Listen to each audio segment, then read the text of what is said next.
Este programa contiene escenas que pueden impresionar a algunas personas. Se recomienda discreción.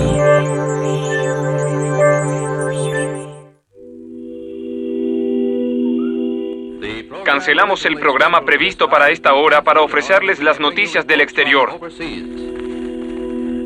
Esta tarde el almirante Dönitz anunció la muerte de Adolf Hitler, y esta no fue confirmada por los aliados. En abril de 1945, Hitler era el hombre más buscado de Europa. Los aliados, victoriosos, querían verlo ya fuera vivo o muerto, escondido o sepultado. Pero en el caos de la guerra, la evidencia de que el dictador había muerto era difícil de obtener. Quizá estaba muerto, quizá se había escapado.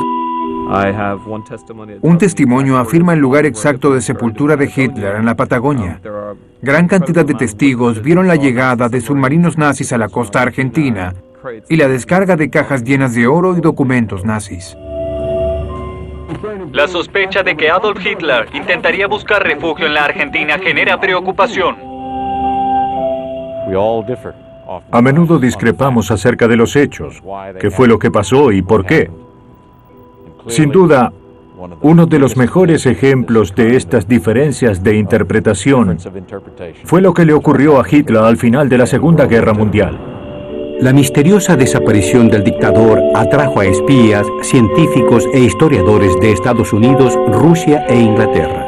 Según documentos recientemente puestos a consideración, el FBI se vio obligado a realizar la persecución más increíble desde los subterráneos del Bronx hasta las selvas de América del Sur.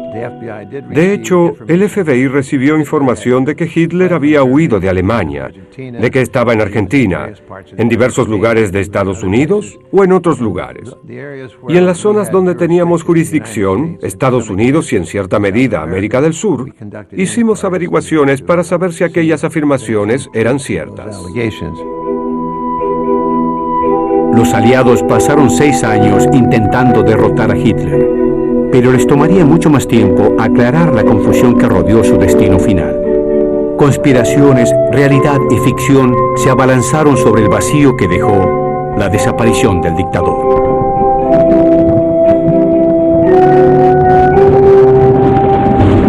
Hitler en los Andes.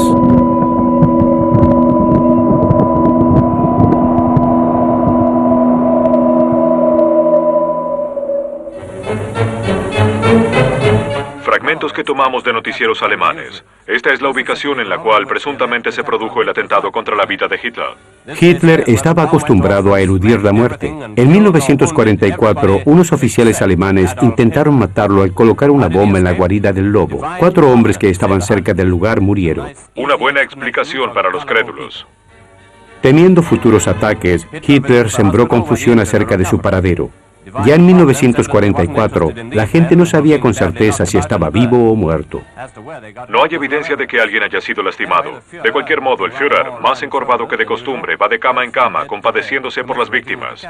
Quizá este sea el doble de Hitler. Quizá su doble haya muerto a causa de la bomba. Si bien hay decenas de hipótesis, aún no se conoce la verdad. En los meses previos al desenlace de la guerra, ni siquiera los alemanes estaban seguros. Desde el complot de 1944, Hitler se mantuvo apartado, escondido en refugios. Los últimos alemanes que lo vieron al aire libre fueron algunos miembros de la juventud hitleriana. Ya en el otoño del 44, habían surgido especulaciones acerca de su huida y su paradero. Esta historia estaba preparada desde hacía mucho tiempo. Muchos de los principales seguidores de Hitler intentaron escapar. Himmler fue arrestado vestido de soldado raso. Heinrich Müller, jefe de la Gestapo, nunca fue capturado. Y en los refugios de la Cancillería, el personal de Hitler trató insistentemente de convencerlo para que huyera antes de que fuera demasiado tarde. Sin duda, se podía huir por la vía aérea. Hasta el 22 de abril, cuando se cerró la defensa, se podía escapar en avión. Grandes aviones podían despegar hasta el día 22. Ese mismo día todo un convoy partió de Berlín a Berchtesgaden llevó a mucha gente, a todos los que eligieron salir. Los rusos no podían estar en todos lados. En las últimas semanas de la guerra, esta era la salida más fácil de Berlín. Para huir, los nazis utilizaron la avenida principal que corre de este a oeste, hasta el momento de la caída de Berlín. Incluso habían secuestrado aviones ingleses para intentar escapar sin ser derribados. El operador del conmutador del refugio donde se ocultaba Hitler asegura que este era el plan que estaba listo para hacer desaparecer a Hitler delante de las narices de los aliados.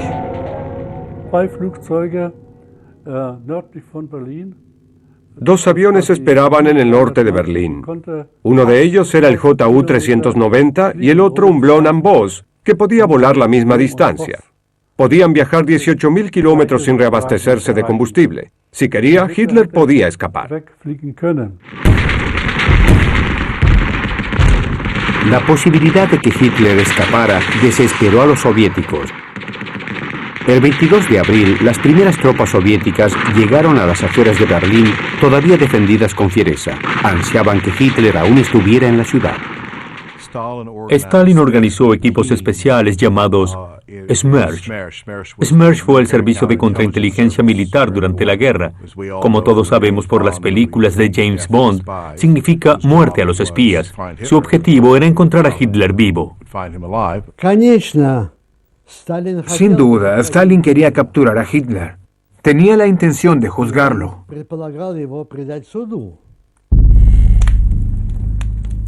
Pero Hitler estaba decidido a evitar que lo capturaran a cualquier precio. No aceptaba el destino de los dictadores caídos.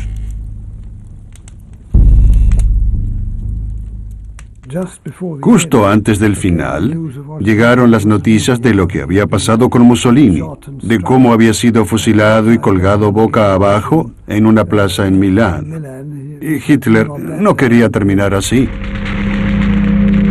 En su avance hacia el centro de Berlín, los equipos Smerch de Stalin interrogaban a los prisioneros y revisaban a los cadáveres.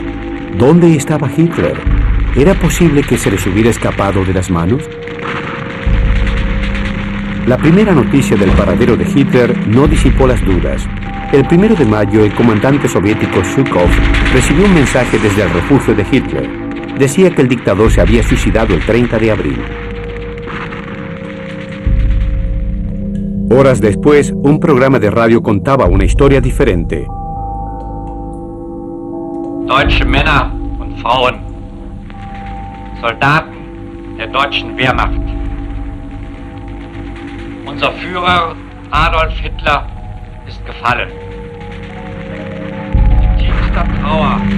Las emisoras alemanas aseguraban que Hitler había muerto liderando sus tropas. Esto era muy diferente de lo que sabían los rusos, quienes creían que se había quitado la vida el día anterior. En la confusión por la victoria de los aliados, las dudas acerca del paradero del dictador caído resonaban en las radios. En Berlín, el anuncio de la muerte de Hitler deja a la población muda y resignada. Por supuesto, no se confirmó la veracidad de esta noticia. Estamos con Seymour Carmen. Existe cierta cautela para aceptar el anuncio alemán como cierto. Podría ser un truco. Podría ser un intento desesperado de Hitler por ocultarse y escapar. La mera posibilidad de que Hitler hubiese escapado generó miedo y paranoia entre los aliados. Si Hitler había engañado a su verdugo, entonces ¿cómo podrían hacer justicia? Si el dictador del Reich estaba vivo, ¿cómo podían estar seguros de que su maldad había desaparecido? Sin dudas, lo más importante fue que faltaba el cadáver. Creo que eso sembró dudas. Nadie podía mostrar el cadáver. Cuando los aliados llegaron a Berlín, fueron los soviéticos quienes tuvieron más posibilidades de poner fin al misterio. Todo dependía de lo que encontraran después de la caída de Berlín.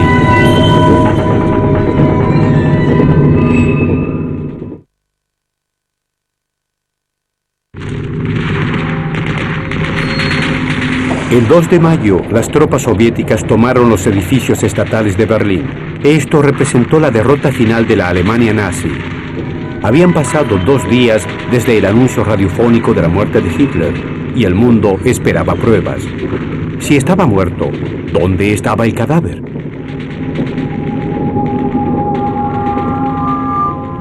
Los cuarteles de Hitler acababan de caer cuando entró en escena un equipo de investigación soviético cuya misión era encontrar a Hitler. Pronto hallaron lo que buscaban. Elenia Rizavitska era la traductora del equipo. Uno de los hombres recién llegados de los cuarteles del primer frente bielorruso pasaba por el lugar. Dijo, este cadáver es muy parecido a Hitler. Es Hitler.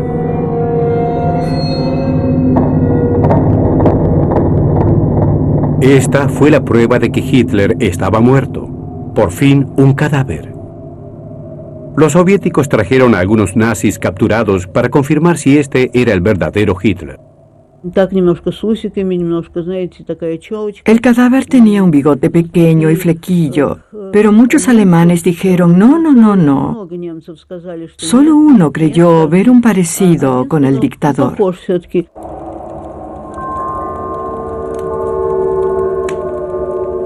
En el jardín de la Cancillería había 15 cadáveres, entre ellos el de Joseph Goebbels. Goebbels y su esposa habían matado a sus hijos y se habían suicidado. Mientras investigaban la muerte de los Goebbels, los soviéticos tropezaron con otro posible Hitler.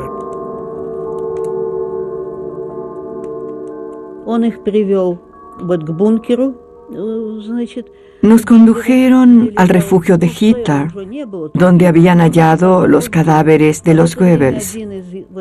En ese momento, uno de los soldados nos señaló una abertura.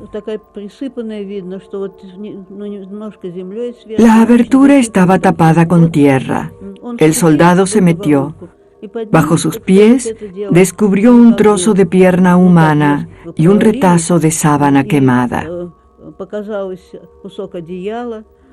Excavaron el orificio y extrajeron 2 cadáveres, el de un hombre y el de una mujer.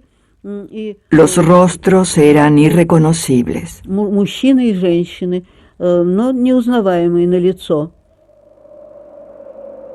Si lograban identificar los cadáveres, la preocupación por la huida de Hitler desaparecería. Entonces, los soviéticos los sacaron del orificio. Los colocaron en cajones de madera y los llevaron a Buch, un viejo manicomio en las afueras de Berlín. Pero identificar los cadáveres era casi imposible. El cuerpo del hombre estaba tan quemado que casi no quedaban restos de la parte inferior del cuerpo.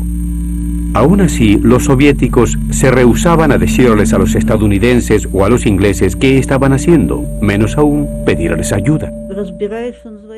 Había que anotar todos los detalles, la altura, los rasgos físicos, los datos de las vísceras, si faltaba algún órgano, pero en esas condiciones todo aquello era imposible.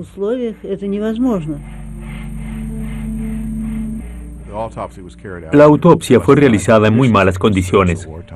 Eran tiempos de guerra, era un caos, como una operación en un hospital de campaña.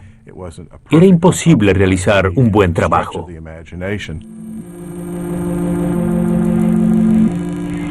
El único medio para verificar que el cadáver pertenecía a Hitler era la dentadura. Entonces, los soviéticos recorrieron Berlín en busca del dentista de Hitler. 2 de las personas interrogadas dijeron ser parte del equipo de odontólogos de Hitler. De memoria dibujaron esbozos de la dentadura del líder nazi. Según los rusos, los dibujos de los dentistas coincidían con la dentadura del cadáver. Pero Stalin no reveló el resultado de la autopsia y en momentos de creciente tensión internacional hizo una declaración asombrosa. Stalin le dijo al presidente Truman en la conferencia de Potsdam a fines de julio o principios de agosto del 45 que Hitler estaba vivo en la Argentina. Hizo esto para quebrar a Occidente tras la guerra, pero también era evidente que en cierta medida sospechaba que Hitler había sobrevivido a la guerra.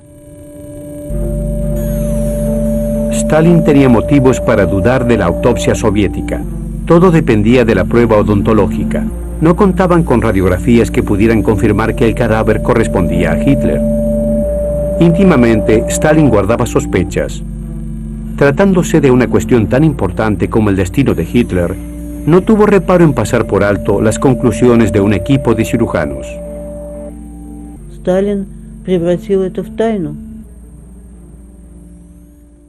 Stalin convirtió la búsqueda del cadáver de Hitler en un misterio. Se volvió un secreto de Estado. Quien revelara el secreto podía recibir una pena de 7 a 15 años de prisión. Marshal Zhukov, delegado de Stalin, había anunciado que Hitler estaba muerto. Luego cambiaría de idea. Zhukov dio una segunda conferencia de prensa en la que se retractó completamente de lo expuesto en la primera. Él explicó que no había pruebas de que Hitler estuviera muerto, que podía haber escapado fácilmente y que podía estar en España o en la Argentina.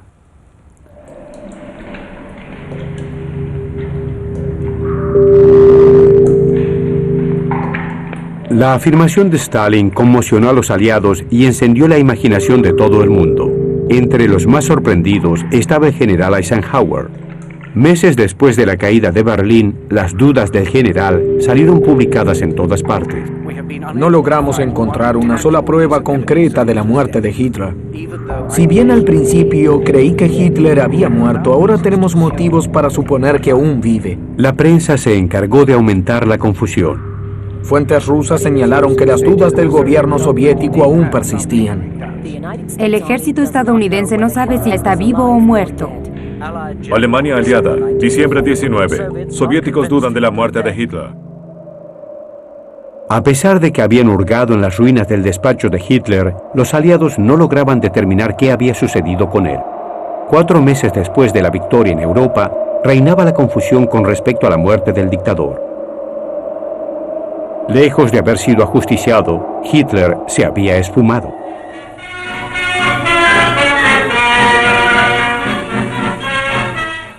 La entrada al refugio aéreo de Hitler. Este es el lugar donde se dice que se destruyeron los cadáveres de Hitler y Eva Braun. Al menos, esta es una versión. Todos podemos formar nuestra opinión acerca de si así fue o cómo sucedieron los hechos. Un alemán dijo que los rociaron con gasolina y los quemaron. Puede ser verdad o puede ser mentira. En el verano de 1945, los soviéticos hicieron otra declaración escandalosa. Dijeron que los ingleses escondían en secreto a Hitler y que estaba vivo. Para refutar esto, la inteligencia militar británica envió al mayor Hugh Trevor Roper a atar los cabos sueltos de la investigación. Los rusos acusaron a Inglaterra de haber asilado a Hitler y a Eva Braun en su territorio con un propósito infame y secreto para el futuro. Cuando llegaron a ese extremo, mi oficial superior, que se llamaba Dick White, se hartó. Era ridículo que no se aclararan las cosas, así que me asignó la misión. Pero la misión de Trevor Roper, comenzada un mes después del anuncio de la muerte de Hitler, solo tuvo dificultades. El refugio ya había sido saqueado por los rusos y toda la evidencia que quedaba se estaba pudriendo en el interior, húmedo y oscuro. Descender a ese refugio fue una experiencia calamitosa. Los cuarteles subterráneos estaban oscuros porque no había energía eléctrica y estaba inundado. El agua literalmente nos llegaba a los tobillos. Atar los cabos sueltos de la investigación sobre Hitler resultó mucho más difícil de lo que los ingleses esperaban, y la tarea de Trevor Roper se volvió más compleja porque los soviéticos, los estadounidenses y los ingleses no compartían información ni evidencia. Lo más importante era que los soviéticos habían apresado a la mayoría de los principales testigos que habían estado en el refugio en el momento de la supuesta huida de Hitler. Me di cuenta de que allí había varios sujetos importantes que yo estaba buscando. Bauer, el piloto de Hitler, y Rattenhuber, el jefe de su guardia, a quienes yo debía interrogar. Trevor Roper debió basar sus conclusiones más significativas en la evidencia ofrecida por un solo hombre, Erich Kempler, el chofer de Hitler. Kempler aclaró todas sus dudas acerca de lo que le pasó a Hitler. Él no aceptaba más que dos alternativas: el éxito rotundo o la aniquilación. La evidencia indica que se suicidó, que seguramente se disparó. Esta fue la versión oficial inglesa. Pero los británicos no encontraron manchas de sangre, orificios de bala, ni balas en la habitación donde suponían que Hitler se había suicidado. Los hallazgos de Inglaterra no hicieron cambiar de idea a los soviéticos, que aún decían que Hitler estaba vivo. Según qué fuente se consultara, Hitler se había envenenado, se había disparado a sí mismo, había muerto liderando sus tropas o incluso había escapado. En este clima incierto, la falta de pruebas sobre la muerte de Hitler tuvo un extraño efecto psicológico en todo el mundo. Del otro lado del Atlántico, los estadounidenses estaban por concluir su propia investigación sobre la desaparición del dictador.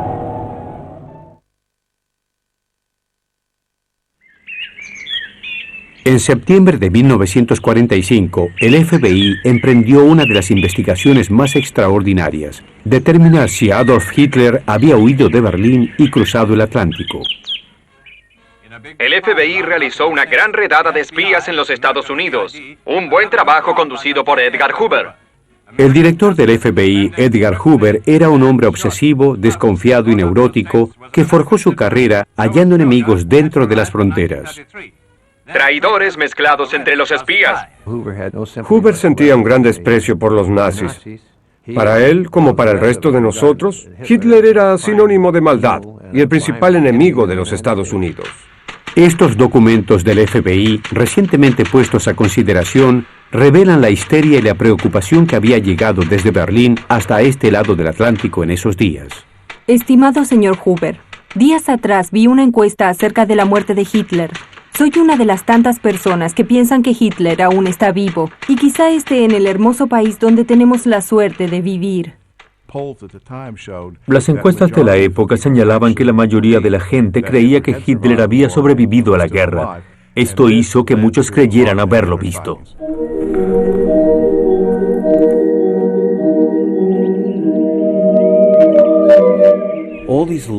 Estos seres solitarios de cualquier parte de los Estados Unidos enviaban cartas a Hoover desde su soledad, en las que decían haber visto a alguien parecido a Hitler en un café que ellos frecuentaban o que se habían cruzado en la calle con alguien que se parecía a Hitler. Desde todo el país, el FBI recibió miles de datos de personas que aseguraban ofrecer valiosa información acerca del paradero de Hitler. Recuerdo a una mujer que dijo que había visto a Hitler en una estación de subterráneo del Bronx o algo así. Los datos recibidos eran variados, desde descripciones muy completas que detallaban la altura y el peso, hasta bromistas que solo decían: si quieren saber dónde está Hitler, llamen a este número.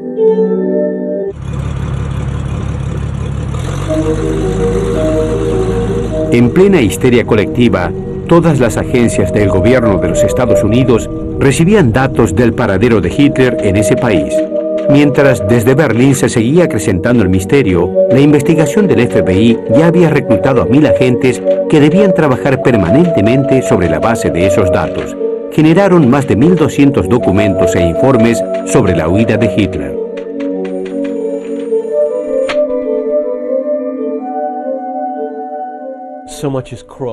Habían tachado tantos datos en los informes que lo que se leía era algo como tachadura, dijo en tachadura que Hitler, tachadura. Esto sumaba una dosis de misterio que no habría existido si los censuradores necios del FBI nos hubieran permitido leer los documentos originales. La gente también enviaba las imágenes que publicaba la prensa sobre cómo Hitler podía haber cambiado su aspecto.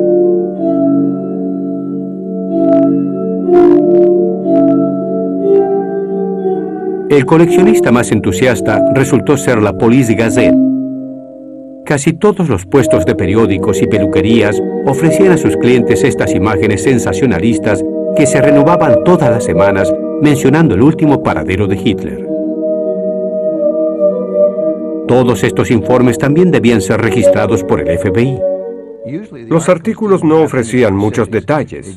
Simplemente afirmaban que era posible que Hitler estuviera en algún lugar. Pero eso no servía de mucho. Esta publicación generó un problema como el del huevo y la gallina. No se sabía qué ocurría primero. El relato de la Police Gazette, el cual hacía que sus lectores vieran a Hitler en cada restaurante o café, o el hecho de que la gente le escribiera a Hoover y luego la noticia se esparciera, hasta que la Police Gazette la publicara, era un fenómeno que se perpetuaba a sí mismo.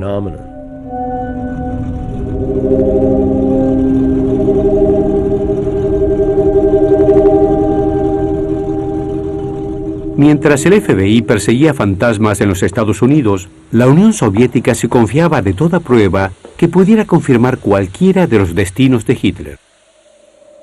Pero existía una evidencia capaz de terminar con esto de una vez por todas: el cadáver hallado en Berlín. Pero tras la primera autopsia de 1945, los soviéticos no volvieron a examinarlo. De hecho, los rusos trataron los presuntos restos de Hitler con asombrosa negligencia. El cadáver fue enterrado en secreto en un pequeño bosque cuando no había nadie alrededor. Pusimos una guardia secreta porque las tumbas no eran muy profundas. Hasta un perro podía desenterrar los cadáveres, pero eso nunca fue informado oficialmente. La inteligencia soviética seguía confundiendo a Occidente al sostener que Hitler estaría vivo. El SMERSH y la KGB hicieron lo posible por demostrar que en lugar de suicidarse, Hitler había desaparecido de algún modo.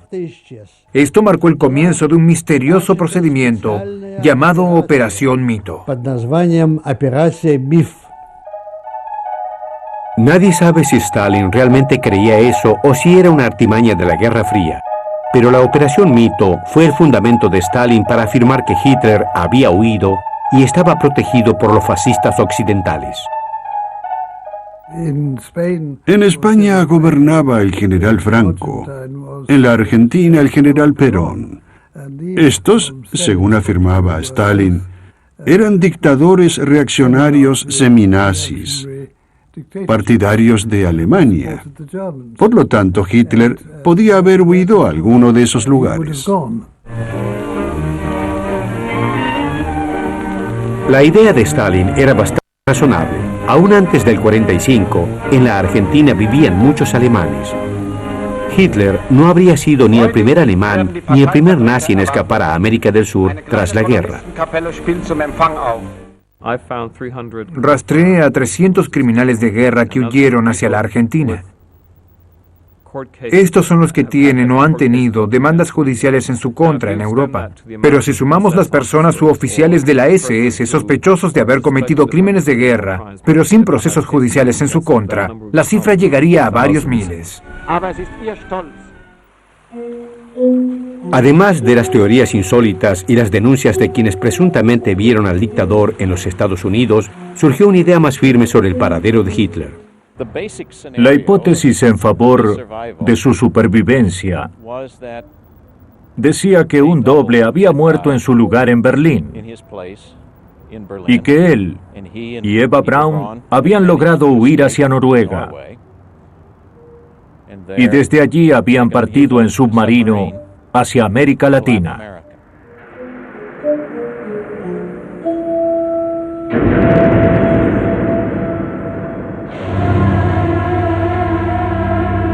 Esta idea condujo al FBI a una de sus más profundas indagaciones.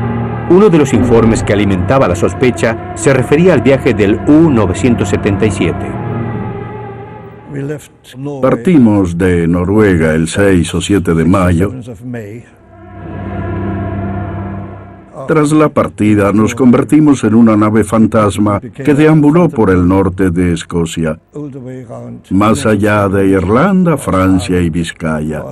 Nos buscaban por todos lados. Lo único que podíamos hacer era escuchar furtivamente las comunicaciones por radio y determinar si había alguien encima o cerca de nosotros. La mayoría de la gente consideraba este viaje prácticamente imposible.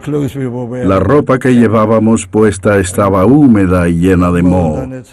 Las literas estaban húmedas, no podíamos afeitarnos. Nunca te afeitas en un submarino. Los dientes se nos aflojaron por falta de alimentos frescos. Nos sentíamos sucios y cada vez más deprimidos. El U-977 llegó a la costa argentina el 17 de agosto de 1945.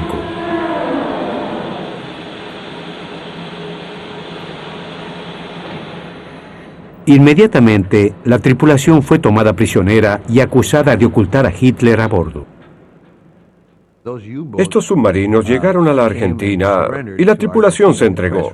Los informes de prensa indicaban que alguien, tanto en Montevideo como en la Argentina, habían sugerido que Hitler había viajado en estas naves. Y creo que esto hizo que muchas personas dijeran, bien, empezaremos a considerar esa posibilidad.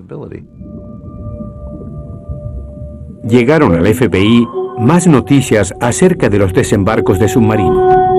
1 de septiembre de 1945. Noticias sobre la guarida de Hitler. Los Ángeles. Se comunica que el primer submarino llegó a la costa a las 11 p.m. Desembarcaron un médico, varios hombres, Hitler y 2 mujeres. Otro médico y 7 hombres dijeron que Hitler había sufrido de asma y úlceras, se había afeitado el bigote y tenía una cicatriz en el labio superior.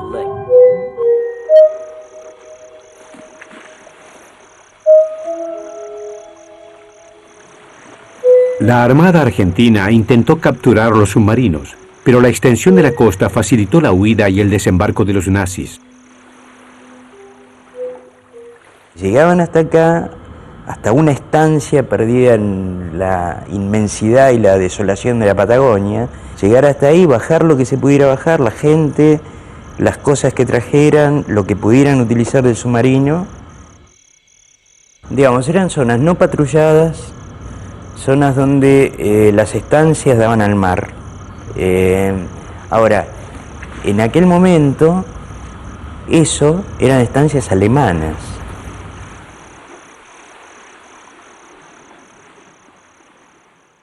Con lo que queda abierta la cuestión de quiénes vinieron entonces en los submarinos y para qué planificar este viaje de los submarinos. El FBI se tomó el asunto muy en serio. La conjunción entre los submarinos y la cantidad de nazis en la Argentina era suficiente como para preocuparse por la posibilidad de que Hitler estuviera oculto en estas tierras vírgenes.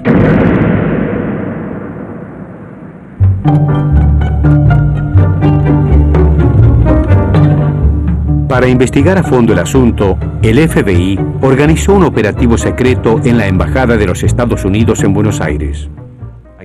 Creo que hay otros lugares del mundo en los cuales pudo haberse refugiado. Depende de cómo escapó y de cuál fuera el lugar adecuado para ocultarse. Diría que la Argentina era un lugar conveniente. Puedo dar fe de eso.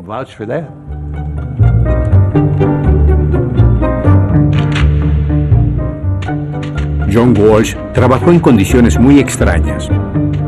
El poder para interrogar del FBI estaba restringido. Sus agentes debían operar en forma encubierta. Les resultaba difícil armar la red de informantes en el lugar. Además, los limitaba a haberse vuelto demasiado notorios. Durante la estadía en la Argentina, la policía local comenzó a vigilar a quienes estábamos en el consulado y la embajada. Y sé que muchas veces cuando salía con otros agentes, podíamos darnos cuenta de que nos estaban vigilando. Se tapaban el rostro con un periódico y de vez en cuando lo dejaban caer para vernos. Recuerdo a quien estaba conmigo que dijo, en realidad son iguales a nosotros, salvo que todos tienen bigote.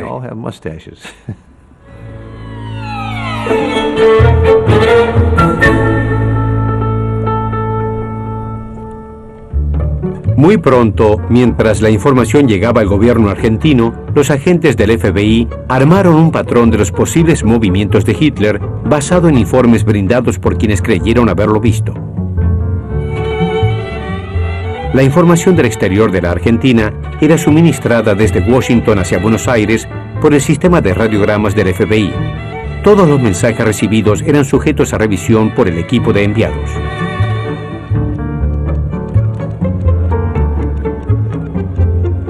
Se descubrieron 2 pares de huellas en una dirección, con marca de agua, luego a través de pantanos y en la costa, cerca de San Julián. En el lugar donde terminaban, había huellas de neumáticos que indicaban que un automóvil había girado en ángulo recto hacia la costa. Las preguntas continuaban. En otro informe, Hitler había sido visto avanzando tierra adentro por la pampa argentina hacia los Andes del sur. El sendero apuntaba a un hotel de propiedad alemana en una zona remota de Córdoba. ¿Podía ser este el escondite de Hitler en las montañas?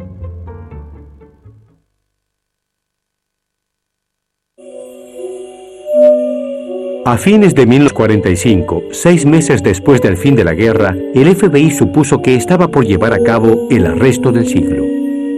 La agencia había recibido información que vinculaba a Adolf Hitler con el Hotel Edén de la Falda en la Argentina.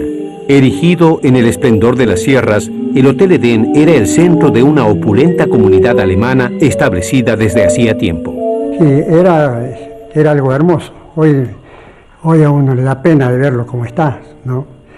Esto era un hotel internacional, era un hotel que tenía todo lo que el pasajero necesita. De confort, la atención, orquesta a las 12 y a la noche.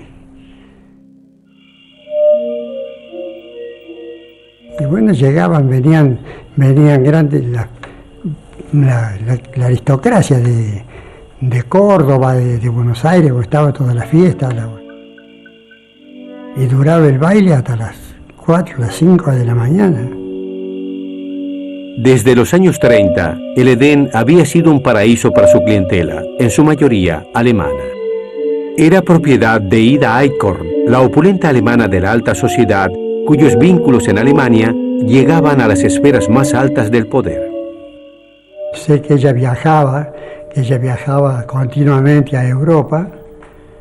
Bueno, según se decía por trabajo para buscar pasajeros, porque acá venía la crema de Europa, venía aquí.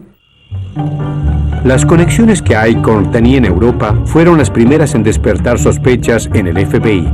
Un expediente compilado a fines de 1945 insinuaba preocupantes vínculos de la dama con el Reich.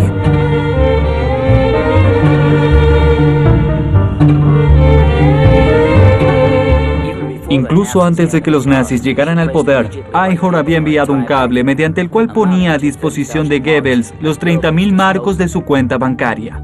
Lo más convincente, el FBI supo por medio de fuentes europeas que a través de los años, Eichhorn se había convertido en una de las mejores amigas y confidentes de Hitler. Los alrededores del hotel estaban poblados de alemanes. Entre ellos se creía que había unos cuantos partidarios de los nazis. Lo difícil era que los agentes del FBI pudieran estar en la falda y pasar inadvertidos. Lo investigamos allí personalmente. Teníamos fuentes ajenas a la embajada que hacían ese trabajo. No puedes presentarte en un lugar y decir que estás buscando algo. Debes entablar una relación con los habitantes del lugar y conversar con la gente. Eso es lo que te ayudará en la investigación. Una mujer que en aquella época tenía 17 años y trabajaba en el Hotel Edén, todavía recuerda claramente sus años de servicio y la gente para quien trabajaba. Y eso ya fue dicho siempre acá, que ellos eran nazis. Ellos siempre lo han dicho que eran nazis ellos. Hasta el final, que ellos murieron, todavía le decían que eran nazis.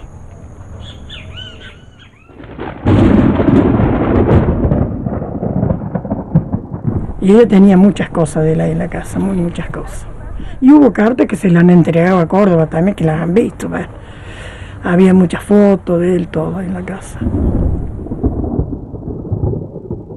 Según el FBI, si Hitler hubiera viajado a la Argentina, este habría sido su destino.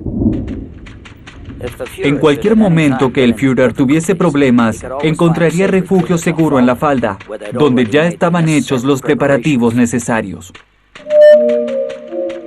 Catarina Gamero confirma todos los miedos y sospechas del FBI.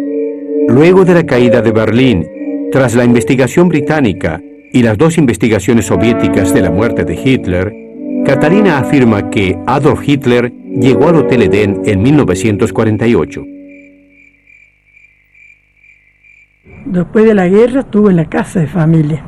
El hotel ya no trabajaban ellos, no estaban en el hotel ellos. Catalina recuerda claramente la visita de Hitler.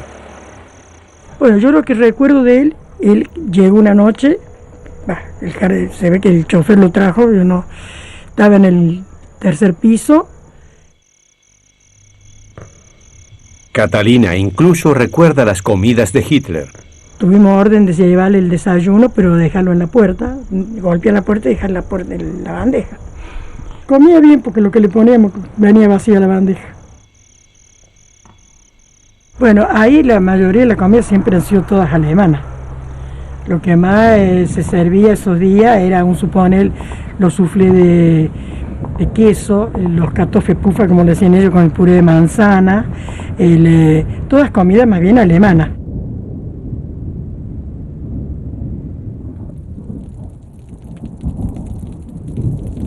Según Catalina, el Hitler de los Andes era exactamente igual al que todos imaginaban, aunque ya no tenía bigote.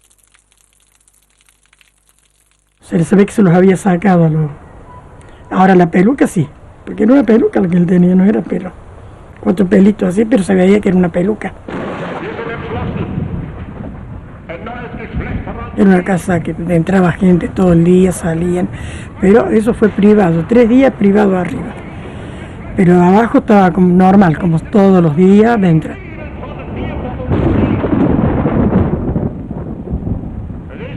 Porque al tiempo la señora me dijo, usted lo que vio, haga cuenta que no vio nada. Y en la manera que, entonces yo a los pocos tiempos, vino el chofer y siempre me cargaba a mí el chofer y le digo, dice, vos no viste nada y yo no vi nada.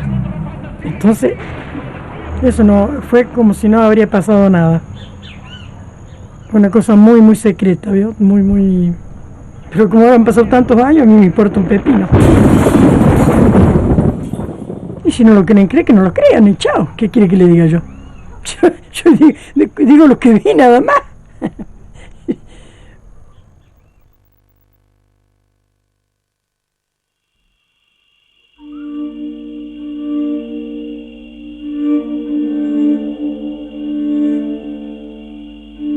Como en todo gran misterio, la historia de Catalina tiene un final enigmático.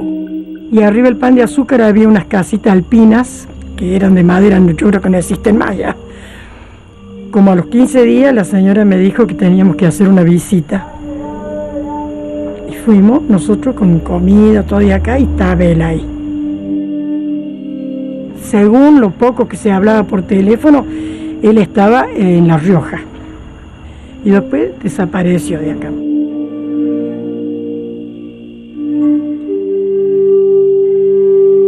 Si el hombre que vio Catalina era Hitler, la persecución del FBI fracasó. Los acontecimientos que ella describe ocurrieron mientras jefes nazis como Adolf Eichmann y Joseph Mengele llegaban a América del Sur. Y fue recién a mediados de la década del 70 que los oficiales de inteligencia estadounidenses cerraron el caso de Hitler. La mayor parte de la información que teníamos no era confiable. Otra parte podía ser considerada creíble. Hicimos averiguaciones, pero ninguna de ellas mostró señales verdaderas de que Hitler hubiera estado realmente en la Argentina, o en los Estados Unidos, o en cualquier lugar que nos concerniera. Todas las investigaciones que hicimos nos llevaron a un callejón sin salida, porque no nos brindaron nada concreto. Ya no hay mucha gente que aún crea que Hitler haya llegado a la Argentina. La KGB afirma haber desechado el cadáver de Hitler en el río Amagdeval en abril de 1970. Los archivos soviéticos de la Operación Mito finalmente se hicieron públicos en los años 90 y revelaron que Stalin había confundido y desorientado deliberadamente a Occidente acerca del paradero de Hitler. A pesar de que la búsqueda oficial de Hitler terminó, el fantasma sigue siendo perseguido.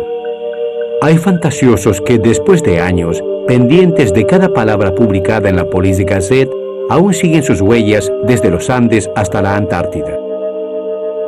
Dicen que allí Hitler espera un plato volador que lo llevará a conquistar otro mundo en otro universo. El mito de que Hitler pudiera haber sobrevivido físicamente habla de la perpetuación de una maldad única, encarnada en Hitler, de la continuidad del misterio de Hitler, de un hecho que, de alguna manera, escapa a la explicación. La historia de la vida de Hitler tras su muerte es una clara advertencia de lo que puede suceder cuando un dictador desaparece. Todo el mundo quería una señal clara de que el cataclismo de la Segunda Guerra Mundial había concluido. Pero la muerte de Hitler no fue comprobada y tardó más de 50 años en aclararse el destino del peor dictador del último siglo.